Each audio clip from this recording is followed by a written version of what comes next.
अकोला शहरातील गोकर्णा पार्क परिसरात पाणी पुरवठ्याचा गंभीर प्रश्न निर्माण झाला आहे। तर या भागातील नागरिकांना नळातून गढूळ आणि अस्वच्छ पाणी येत असल्याची तक्रार आहेत। त्यातही नियमित पाणीपुरवठा होत नसून तब्बल 8 ते 15 दिवसांनीच पाणी येत असल्यामुळे नागरिकांना मोठ्या अडचणींचा सामना करावा लागत आहे। तर या गढूळ पाण्यामुळे आरोग्याचा प्रश्नही निर्माण झाला आहे। तर नागरिकांना पिण्यासाठी स्वच्छ पाणी विकत घ्यावे लागत असल्याने आर्थिक भारही वाढला आहे। दरम्यान महानगरपालिका निवडणुकीपूर्वी या भागातील नगरसेवकांनी नियमित आणि स्वच्छ पाणीपुरवठा करण्याचे आश्वासन दिले होते।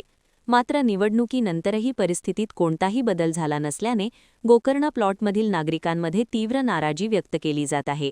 तर आता महानगरपालिकेने तातडीने लक्ष देऊन पाणीपुरवठ्याचा प्रश्न सोडवावा अशी मागणी स्थानिक नागरिकांकडून केली जात आहे।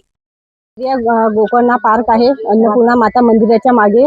तर आम्हाला पिण्याचे पाणी हे 8 ते 10 दिवसातून एक दिवस येते आणि तेही फक्त 2 तास येते आणि त्याही पाणी एकदम गढूळ आणि त्यावर खूप फेस येते आणि त्या पाण्याचा खूप वास येते। तर त्यामुळे 1-1.5 तास आमचा त्याच्यामध्येच जातो आणि अर्धा तास येते स्वच्छ पाणी फक्त। तर अर्धा तासामुळे आम्ही पाणी नाही भरू शकत आणि आम्हाला पाणी कसं पुरेल मग? आता उन्हाळा चालू झालेला आहे, सर्वांचे कूलर चालू राहतात हे सर्व। त्यामुळे आम्हाला असं वाटतं की आठवड्यातून 2 वेळा तरी पाणी आलं पाहिजे। 5व्या दिवशी किंवा 4थ्या दिवशी तरी 3 तास पाणी आम्हाला पाहिजे। पूर्ण अकोल्यामध्ये पाणी 4 दिवसातून येते। आमच्या नातेवाईकाकडे आम्ही जातो तर तिथे 4-4 दिवसांमधून भरपूर पाणी येते।